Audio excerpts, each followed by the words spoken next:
기도하겠습니다. 좋으신 아버지 하나님, 오늘도 저희들을 깨워주시고 말씀으로 나아가게 하시니 감사를 드립니다. 오늘도 우리에게 주신 말씀 붙들고 하나님께서 기뻐하는 삶을 향해 나아갈 수 있도록 도와주시옵소서. 우리의 삶이 성전이며 우리가 주님께 드려지는 삶이야말로 주님께 드려지는 거룩한 제사임을 기억하게 하여 주셔서 우리 일상에서 주님께서 기뻐하는 삶을 실천하고 이 땅에 하나님 나라를 이루어가므로 하나님께서 기뻐하시는 그 거룩한 산 제물로 사는 삶의 자리가 되게 하여 주옵소서. 무엇보다도 우리가 이 땅의 불의와 또 하나님 나라의 공평과 정의를 실천하며 살게 하여 주시고 이 불의에 맞서 싸울 수 있는 용기 있는 성도들이 되게 하여 주옵소서. 우리 구주 예수 그리스도의 이름으로 기도드립니다. 아멘. 오늘 우리에게 주신 말씀은 에스겔서 46장 11절에서 15절입니다. 모든 절기와 성회 때 바칠 곡식 제물은 수송아지 한 마리에는 밀가루 한 에바를 곁들이고 순양 한 마리에도 밀가루 한 에바를 곁들이고 어린 순양에는 원하는 만큼 곁들여 바치고 밀가루 한 에바에는 기름 한 힐을 곁들여 바쳐야 한다. 왕이 스스로 하고 싶어서 번제물이나 화목제물을 주에게 바치려고 하면 그에게 동쪽으로 난 대문을 열어 주어야 한다. 그는 안식일에 자신의 번제물이나 화목제물을 바친 것과 같이 하고 밖으로 나간 다음에는 그 문을 닫아야 한다. 또 너는 매일 주에게 1년 된 흠없는 어린 양 하나를 번제물로 바쳐야 한다. 너는 아침마다 그것을 바쳐야 한다. 아침마다 바치는 번제물에는 밀가루 6분의 1 에바와 그것을 반죽할 기름 3분의 1 흰을 곁들여 바쳐야 한다. 이것이 주에게 바치는 곡식 제물로서 영원히 지킬 규례이다. 이렇게 제사장들은 아침마다 어린 양과 곡식 제물과 기름을 준비하여 정규적으로 드리는 번제물로 바쳐야 한다. 아멘. 오늘 본문 말씀은 안식일과 초하루의 규정과 성소에서 왕이 행해야 될 역할을 전해주는 말씀입니다. 하나님은 에스겔에게 안식일과 초하루의 제사에 대해서 말씀해 주십니다. 4절에 보면 왕이 안식일에 주께에 바쳐야 할 제물은 흠없는 어린 양 6마리와 흠없는 순양 한 마리이다라고 되어 있습니다. 왕이 특별히 안식일에 제물을 드릴 때 이렇게 많은 양을 드리게 했습니다. 어린 양 6마리, 순양 한 마리, 총 7마리를 하나님 앞에 드려야 합니다. 일반 백성이 드리는 것보다 많은 양을 드리게 했던 것입니다. 그렇다면 하나님은 왜 이렇게 왕에게 이렇게 많은 역할의 제물을 바치라고 이야기했을까요? 거기에는 분명한 이유가 있습니다. 큰 몫을 받은 자 하나님께 그 제물을 더 많이 드리고 그 제사가 원활하게 진행될 수 있도록 공급할 책임이 그에게 있다는 것입니다. 그리고 왕이 백성들보다 더 모범이 되는 그 제사의 방식을 또 제사적 삶을 살라는 것이었습니다. 또한 9절에서 10절은 이렇게 말합니다. 그러나 이 땅의 백성이 성의 주님 앞에 나올 경우에는 북쪽 문으로 들어와서 경배한 사람은 남쪽 문으로 나가고 남쪽 문으로 들어온 사람은 북쪽 문으로 나가야 한다. 누구든지 들어온 문으로 되돌아 나가서는 안 되며 반드시 똑바로 앞쪽으로 나가야 한다. 백성이 들어올 때 왕도 그들과 함께 들어왔다가 그들이 나갈 때에는 왕도 같이 나가야 한다.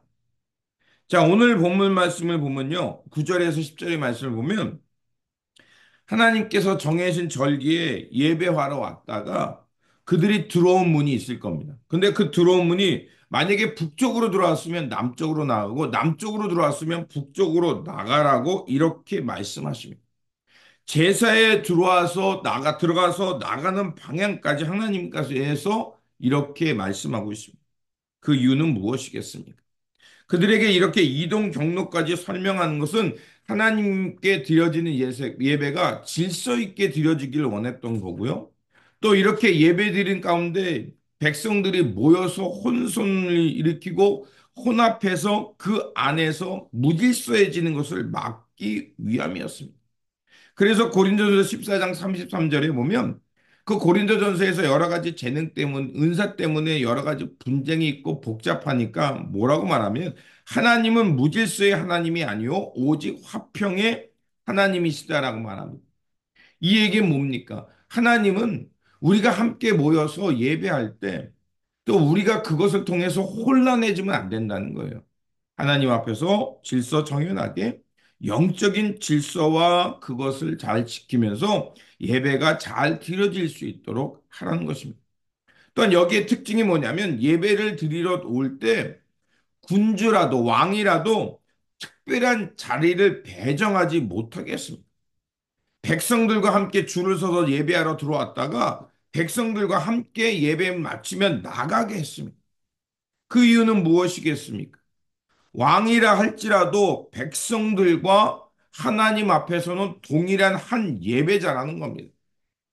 그가 특권의식, 특권을 누리지 못하게 했던 것입니다. 또한 오늘 우리가 읽었던 말씀에 보면 절기 때 제사뿐만 아니라 하루에 왕이 아침마다 드려야 되는 제사의 그 규정을 하고 있습니다.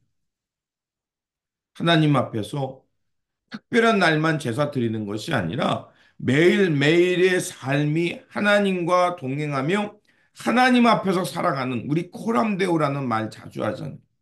하나님 앞에서 하나님의 통치를 살아라. 하나님께서 이 땅을 주관하고 있음을 믿고 그 믿음으로 살라는 것이었습니다. 그렇게 우리가 이것을 기억하며 아침마다 말씀을 묵상하는 것이고 또 이렇게 말씀을 묵상하면서 주님 안에 깨어서 주님의 뜻이 어디인가 잘 분별하면서 우리가 일상에서도 예배자로 하나님 앞에 제사 드리는 만인 제사장으로 살아가는 것입니다. 오늘 시대에 세상의 권세 잡은 자, 그가 아무리 높은 자리에 있다도 예배 자리에 나오면 그저 하나님 앞에 한 예배자임을 기억하라는 것입니다.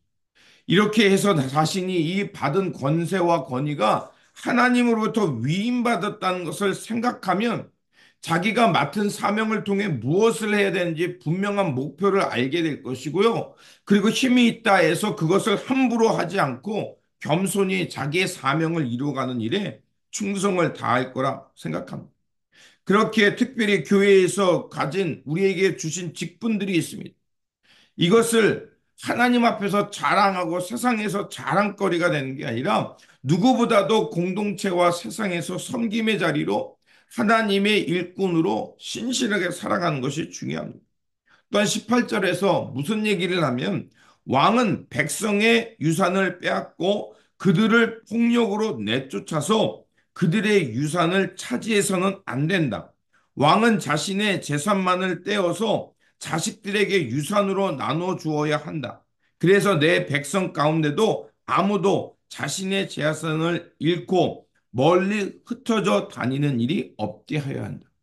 자, 왕의 특별한 임무를 하나님이 그에게 제공합니다. 뭐냐면, 왕이라고 해서 다른 사람의 재산을 힘으로 그것을 빼앗아서는 안 된다는 것입니다.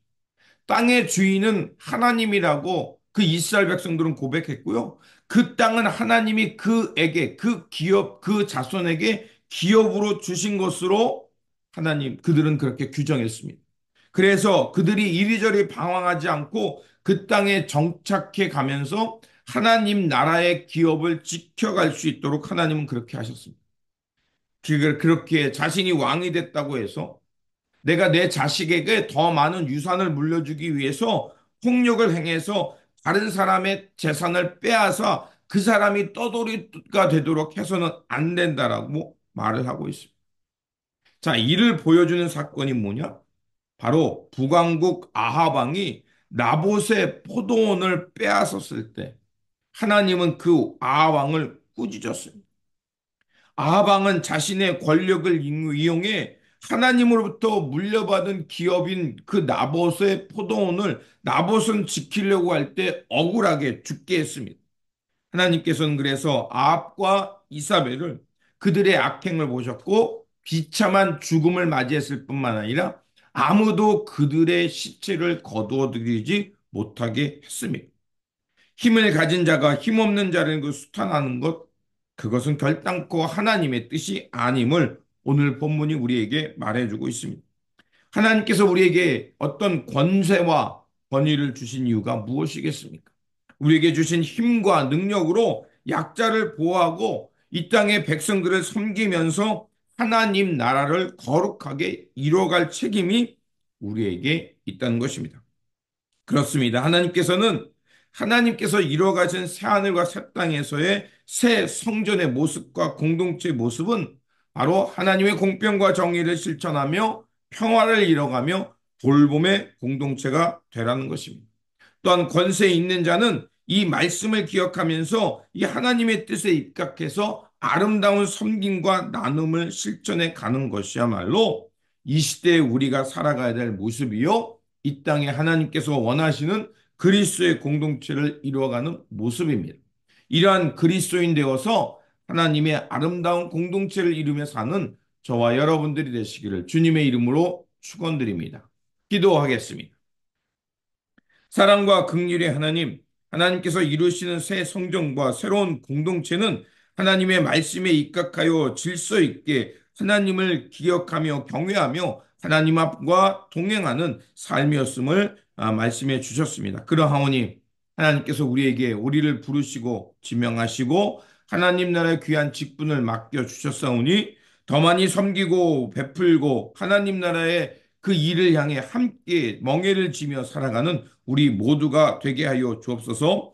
그래서 우리의 삶의 자리를 통해 하나님께서 기뻐하는 그리스도의 공동체를 이룰 뿐만 아니라 하나님 나라와 영광을 향해 살아가는, 그리고 이 땅에 하나님의 공평과 정의를 가져오는 예수 그리스도의 사람 되어 살게 하여 주옵소서. 우리 구주 예수 그리스도 이름으로 기도드립니다. 아멘. 묵상